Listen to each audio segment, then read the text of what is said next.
ಇವತ್ತು ಅದು ಎಂಥದ್ದು ರಾಮನಗರ ಜಿಲ್ಲೆ ಬೆಂಗಳೂರು ದಕ್ಷಿಣ ಮಾಡಿದ ತಕ್ಷಣ ಏನು ಎಲ್ಲ ರಸ್ತೆಗಳಿಗೆ ಎಲ್ಲರ ಮನೆಗೂ ಚಿನ್ನದ ತಗಡು ಕೊಡಿಸ್ತಾರ? ಏನು ಕೊಡುಗೆ ಕೇಳ್ತಾರಲ್ಲ. ರಾಮನಗರ ಜಿಲ್ಲೆಗೂ ಸಹ ಇವತ್ತೇನು ಚರ್ಚೆ ಮಾಡ್ತಾವ್ರೆ, ಏನು ಕೊಡುಗೆ? ಓಲಿ ಬದಲಾವಣೆ ಮಾಡ್ಕೊಂಡ್ರಲ್ಲ. ಆ ಕೆಂಗಾಲ ಹನುಮಂತಯ್ಯನವ್ರ ಜಿಲ್ಲೆ ಅಂತಂದ್ರೆ ಅವರ ಹೆಸರನ್ನಾದರೂ ಇಟ್ಟಿದ್ರು ಮೆಚ್ಕೋಬೋದಾಗಿತ್ತಲ್ವ?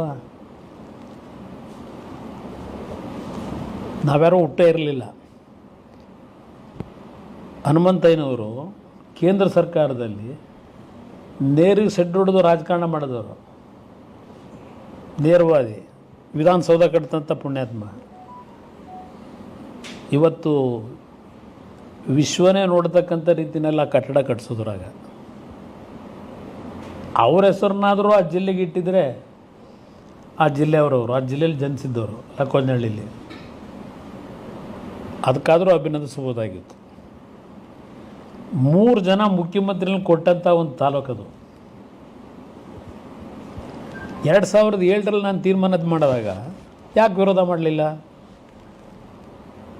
ವಿರೋಧ ಮಾಡ್ಬೋದಾಗಿತ್ತಲ್ವ? ಅವತ್ತೇ ವಿರೋಧ ಮಾಡಬೇಕಾಗಿತ್ತು.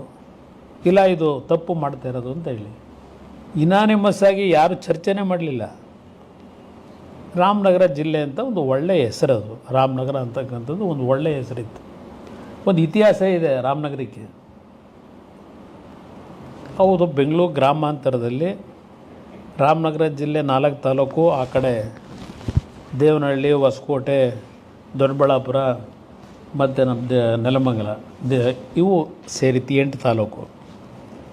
ಆ ಕಡೆ 4 ಭಾಗ, ಈ ಕಡೆ 4 ಕ್ಷೇತ್ರಗಳು, ಆ ಕಡೆ 4 ಕ್ಷೇತ್ರಗಳು. ಏನೇ ಕೆಲಸ ಮಾಡ್ಕೋಬೇಕಾದ್ರೂ ಬೆಂಗಳೂರಿಗೆ ಹೋಗ್ಬೇಕಾಗಿತ್ತು. ರಾಮನಗರ ಜಿಲ್ಲೆ ಮಾಡಿದ್ರಿಂದ ಜನಕ್ಕೆ ಮನೆ ಬಾಗಿಲಲ್ಲಿ ಕೆಲಸ ಆಗ್ತಕ್ಕಂಥ ಒಂದು ವಾತಾವರಣ ಅವ್ರಿಗೆ ಅನುಕೂಲ ಆಗಿದೆ.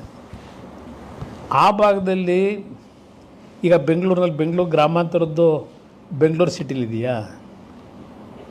ಆ ಜಿಲ್ಲಾ ಕೇಂದ್ರ ಇರೋದು ದೊಡ್ಡಬಳ್ಳಾಪುರ ರೋಡಲ್ಲಿ, ದಾಬಸ್ಪೇಟೆ ರೋಡಲ್ಲಿ ಜಿಲ್ಲಾಧಿಕಾರಿಗಳ ಕಚೇರಿ ಎಲ್ಲ ಇರ್ತಕ್ಕಂಥದ್ದು. ಅವರೇನೋ ಭಾಳ ಬುದ್ಧಿವಂತರಂತೆ, ಪಾಪ ಅವನು ಯಾರೋ ಹೇಳೋರೆ, ನನ್ನ ಜೊತೆಲಿ ಇದು ಮಹಾನ್ ಭಾವ, ಭಾಳ ಬುದ್ಧಿವಂತರು ಬೆಂಗಳೂರು ಗ್ರಾಮಾಂತರದವರು, ಅದಕ್ಕೆ ಬೆಂಗಳೂರು ಗ್ರಾಮಾಂತರ ಅಂತ ಇಟ್ಕೊಂಡ್ರು ಅಂತ. ಬೆಂಗಳೂರು ಗ್ರಾಮಾಂತರ ಅಂತೇಳಿ ಕಂಟಿನ್ಯೂ ಮಾಡಿದ್ದು ಕುಮಾರಸ್ವಾಮಿನೇ. ಅವ್ರು ಯಾರು ಇಟ್ಕೊಂಡಿದ್ದಲ್ಲ ಅದನ್ನ.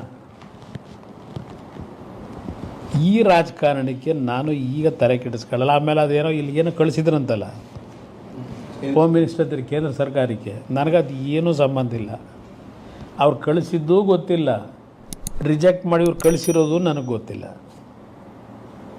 ಈಗ ಇಟ್ಕೊಂಡವ್ರೆ, ಇವರೇನು ಶಾಶ್ವತವಾಗಿರ್ತಾರಾ? ಗೊತ್ತಿದೆ ನನಗೆ ಮುಂದಿನ ಚುನಾವಣೆ ಏನಾಗುತ್ತೆ ಅಂತ. ಮತ್ತೆ ಬದಲಾವಣೆ ಆಗುತ್ತೆ.